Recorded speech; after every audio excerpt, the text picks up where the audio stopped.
주님이 가르쳐 주신 기도를 함께 드리시겠습니다. 하늘에 계신 우리 아버지여, 이름이 거룩히 여김을 받으시오며 나라가 임하시오며 뜻이 하늘에서 이루어진 것 같이 땅에서도 이루어지이다. 오늘 우리에게 일용할 양식을 주시옵고 우리가 우리에게 죄 지은 자를 사하여 준 것 같이 우리 죄를 사하여 주시옵고 우리를 시험에 들게 하지 마시옵고 다만 악에서 구하시옵소서. 나라와 권세와 영광이 아버지께 영원히 있사옵나이다. 아멘. 하나님, 이 시간 주님의 은혜와 사랑을 사모하며 주께 예배하게 하시니 감사합니다. 나를 위하여 십자가 지시고 자기의 생명을 내어주신 우리 예수님만 온전히 높이는 시간 되게 하여 주시옵소서. 때때로 우리의 삶이 힘들어 포기하고 낙심하여 주저앉고 싶을 때에도 나의 생명 주님이 살리셨기에 나를 귀하게 여길 수 있게 하여 주시옵시고 주님을 위한 삶을 우리가 살아갈 수 있도록 주님 인도하여 주시옵소서. 모든 상황 가운데에서 항상 주님의 말씀에 귀를 기울이게 하여 주시옵시고 주님의 뜻을 온전히 분별하도록 주님 도와주시옵소서. 하나님, 우리나라와 온 세계가 여전히 여러 가지 갈등과 경제적인 상황 가운데 어려움을 겪고 있습니다. 서로 대립하여 미워하는 갈등이 하나님께서 주시는 사랑과 긍휼함으로 온전히 해결되게 하여 주시옵소서. 전쟁과 갈등이 아니라 평화와 사랑의 마음을 우리의 마음 가운데 더하여 주시옵소서. 고통을 호소하는 연약한 이들의 신음소리, 연약한 자들과 어린이들의 신음소리를 주님 들어주시사 주께서 회복해 하여 주시옵소서. 우리의 간절한 기도를 들어주시옵소서. 이 시간 주님의 말씀을 듣습니다. 예수님의 성품이 우리의 성품 되게 하여 주시옵시고 우리에게 지혜를 허락하여 주셔서 많은 사람을 주님께로 인도하는 선한 통로가 되게 하여 주시옵소서. 주님, 성규헌금과 11조 예물을 주님 앞에 올려드립니다. 주님, 받아 주시옵시고 간절한 기도와 정성을 들어주시사 응답하여 주시옵소서. 예수님의 이름으로 간절히 기도 올려드립니다.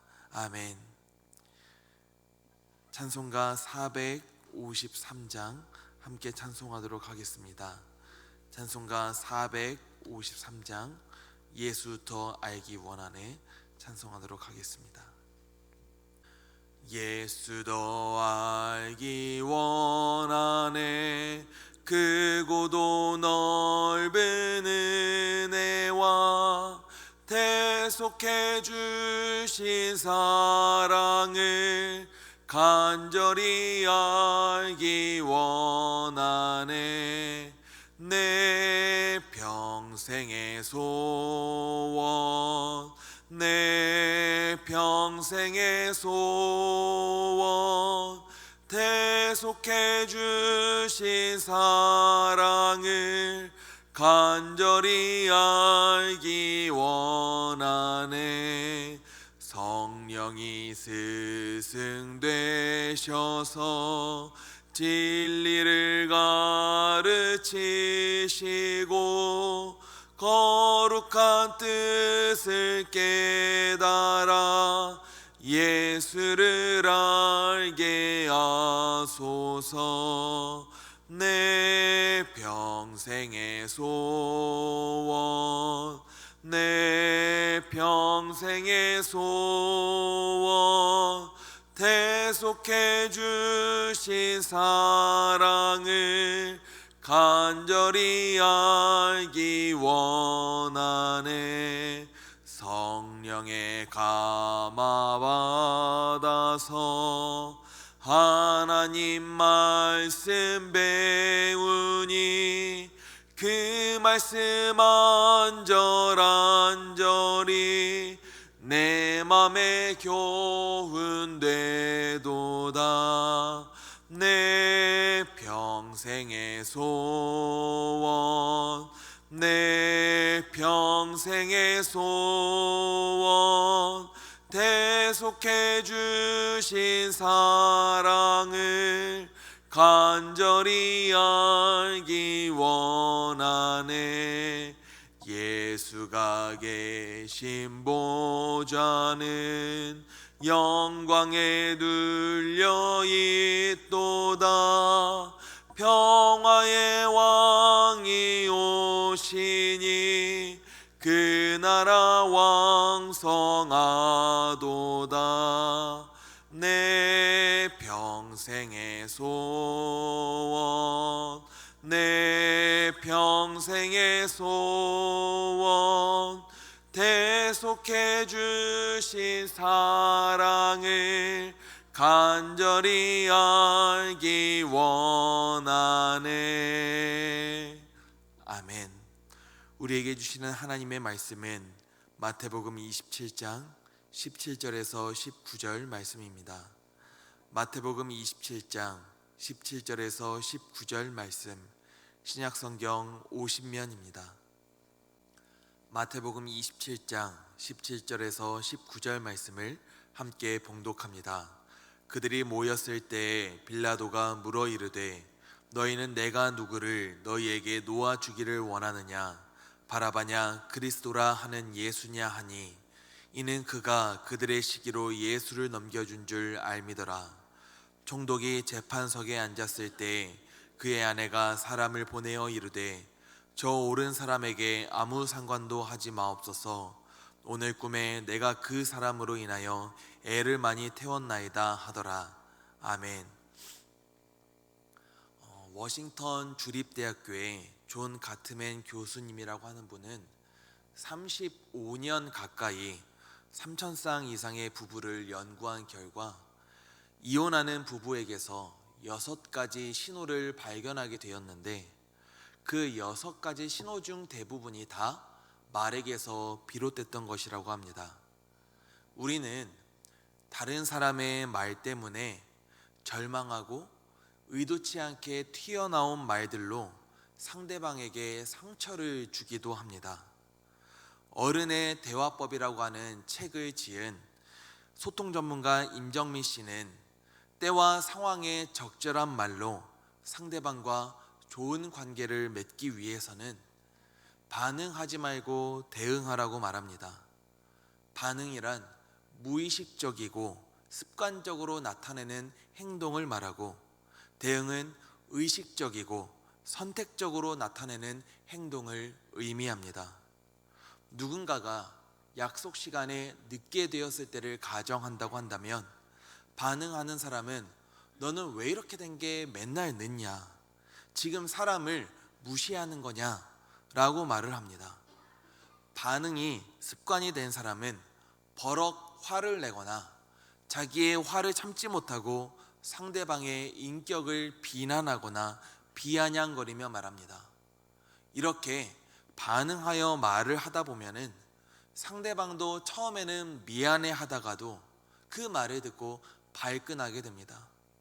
반면에 대응 화법을 쓰는 사람은 이미 벌어진 상황을 받아들이고 상황을 해결하는 데 초점을 맞춥니다.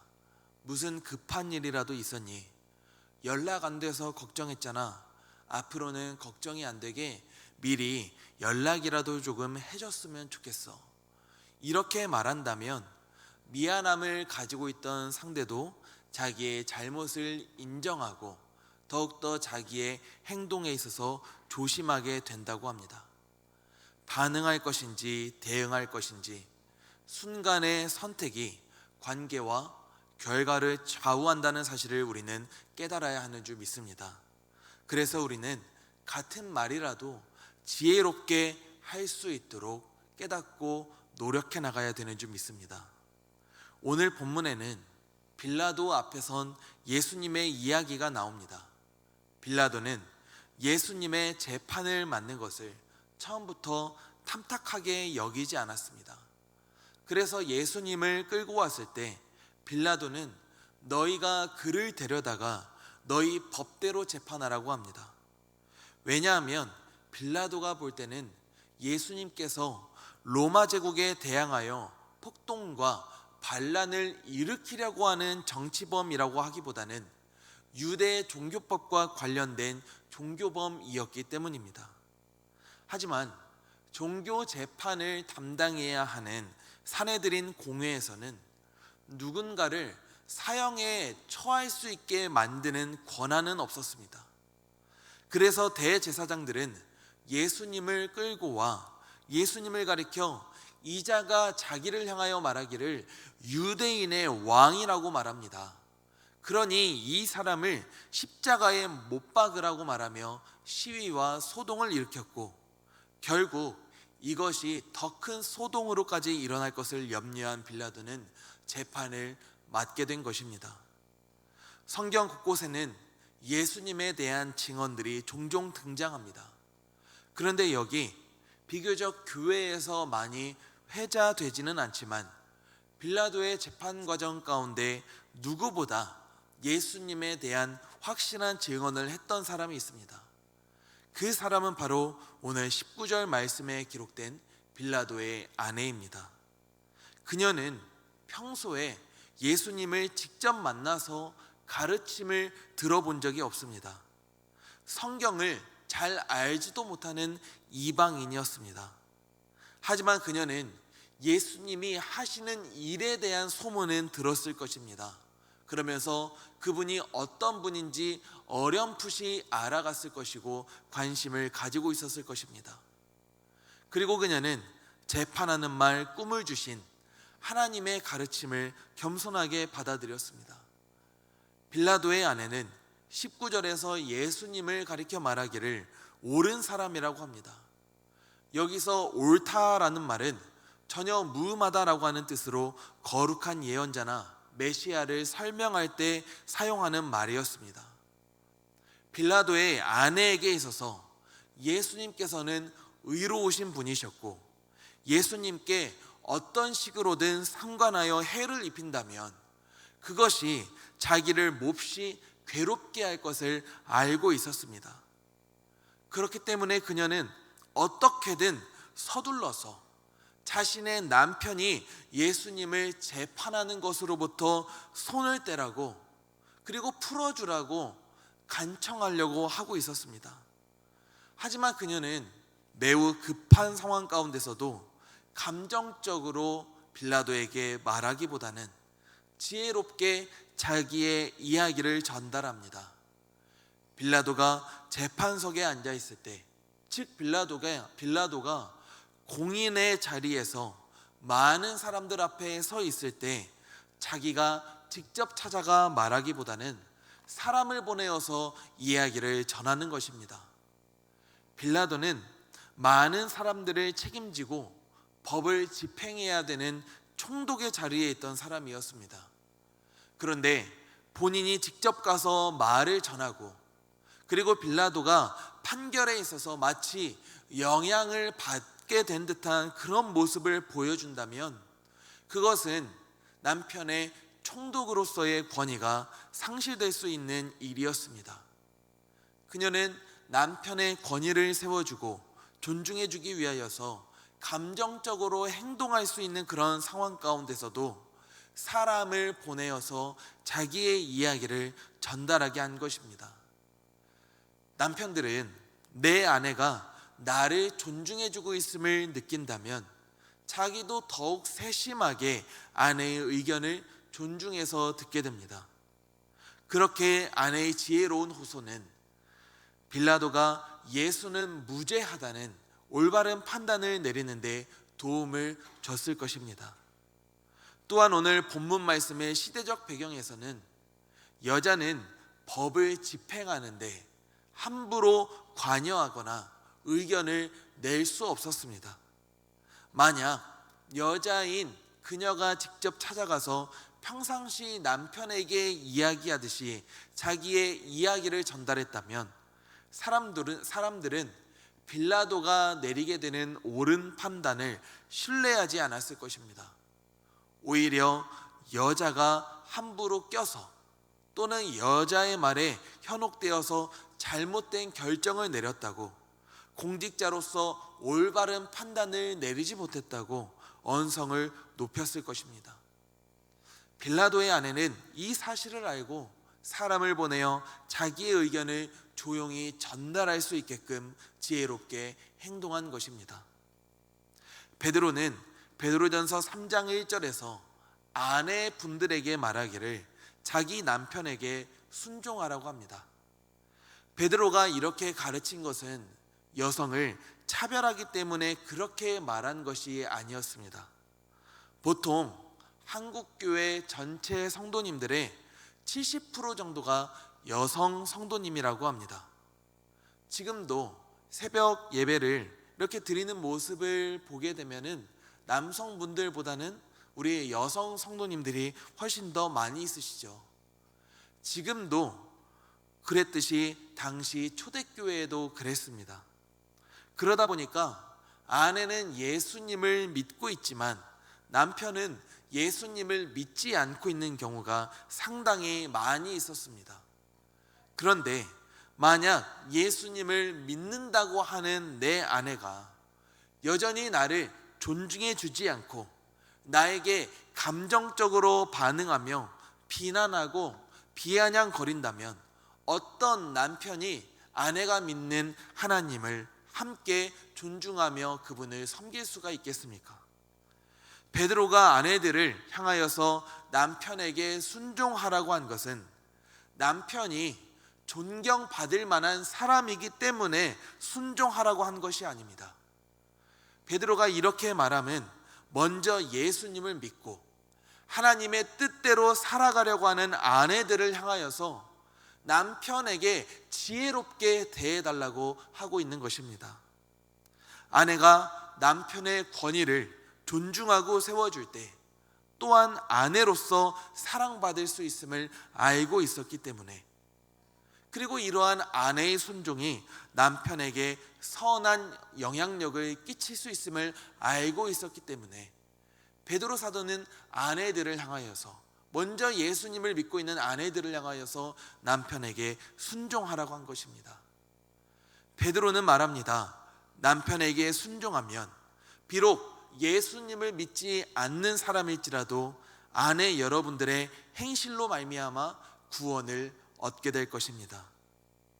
내 아내가 단 둘이 있을 때나 다른 사람들 앞에서 있을 때나 나를 존중하고 내 권위를 세워준다면 남자로서 이것보다 더 기사는 일이 없습니다. 그날 하루의 기분 자체가, 하루의 질 자체가 달라집니다. 바깥에 나가서 일을 하는데 자신감이 생겨나고 가정을 위하여서 더 헌신하게 됩니다. 아내가 나를 존중해 줬듯이 나도 내 아내를 존중하게 됩니다. 사랑하는 성도님들, 한 사람의 지혜로운 호소는 상대방으로 하여금 올바른 판단을 내릴 수 있도록, 상대방으로 하여금 구원의 은혜를 함께 누릴 수 있게 만드는 선한 통로가 되는 줄 믿습니다. 예수님을 의인으로 고백한 빌라도의 아내는 빌라도로 하여금 올바른 판단을 내릴 수 있도록 지혜롭게 호소합니다. 그리고 아내의 지혜로운 말은 빌라도로 하여금 내가 이 사람으로부터 아무 죄도 찾지 못하였노라 라고 하는 올바른 판단을 군중들 앞에서 내릴 수 있게 하는데 충분한 도움을 준 줄 믿습니다. 우리는 먼저 예수님을 나의 구주로 고백하고 하나님의 뜻대로 살아가고 있는 사람들입니다. 우리에게는 사람의 마음을 감동시켜 상대방으로 하여금 올바른 판단을 내릴 수 있도록 도움을 주고, 그 올바른 판단으로 하여금 그 사람을 예수님께로 인도해야 하는 사명이 있는 줄 믿습니다. 우리의 행실로 말미암아 구원을 얻게 하라고 하는 말씀은 비단 아내들만을 향하여서 주신 말씀은 아닐 것입니다. 우리 모두가 매사에 만나게 되는 상대방이 누구든지 간에 그 사람을 하나님 앞으로 인도할 수 있도록, 그리고 구원을 얻을 수 있게 만드는 선한 통로가 되어야 하는 줄 믿습니다. 그러므로 오늘 하루 우리가 대화하고 행동함에 있어서 감정적으로 반응하기보다는 지혜롭게 대응하시기를 원합니다. 말을 하고 행동하시기 전에 혹시 내가 하는 말이 상대방의 마음에 상처를 주는 것은 아닐지, 상대방에게 피해를 주는 것은 아닐지, 상대방으로 하여금 올바른 판단을 내릴 수 있게 하는데 도움을 주는 말인지, 상대방을 하나님께로 인도하는 말인지 반드시 잠시간이라도 생각해 보시기를 원합니다. 내가 어떻게 말하고 행동해야 이 사람과 하나님과 함께 그 복된 은혜와 회복을 누릴 수 있을지 고민하며 지혜롭게 살아가실 수 있는 복된 하루가 되시기를 예수님의 이름으로 간절히 기도하고 축복합니다. 기도하도록 하겠습니다. 하나님, 우리가 사람을 대하고 사람과 관계를 형성하는 데 있어서 우리가 감정적으로 반응하기보다는 우리가 지혜롭게 행동하고 지혜롭게 대응할 수 있도록 인도하여 주시옵소서. 상대방이 올바른 판단을 내릴 수 있게 하는데, 그리고 상대방을 하나님 앞으로 인도하여서 함께 구원의 은혜를 누릴 수 있게 하는데 나의 지혜로운 말과 행동이 큰 도움이 됨을 깨달을 수 있도록 인도하여 주시옵시고, 상대방을 먼저 순종함으로 말미암아 그 순종이 함께 하나님을 향한 순종으로, 그리고 서로 사랑의 관계로까지 인도할 수 있는 복된 은혜가 되게 하여 주시옵소서. 예수님의 이름으로 간절히 기도 올려드립니다. 아멘. 이 시간 우리가 함께 기도하실 때 주님, 우리가 사람을 살리는 지혜로운 말을 하게 하여 주시옵소서. 우리 교회가 예수 그리스도의 복음을 사람들에게 지혜롭게 전하게 하여 주시옵소서. 이 땅이 복음을 듣고 오직 하나님께 순종하게 하여 주시옵소서. 이 시간 주님의 이름을 한번 부르짖고 우리 함께 기도하며 나아가겠습니다. 주여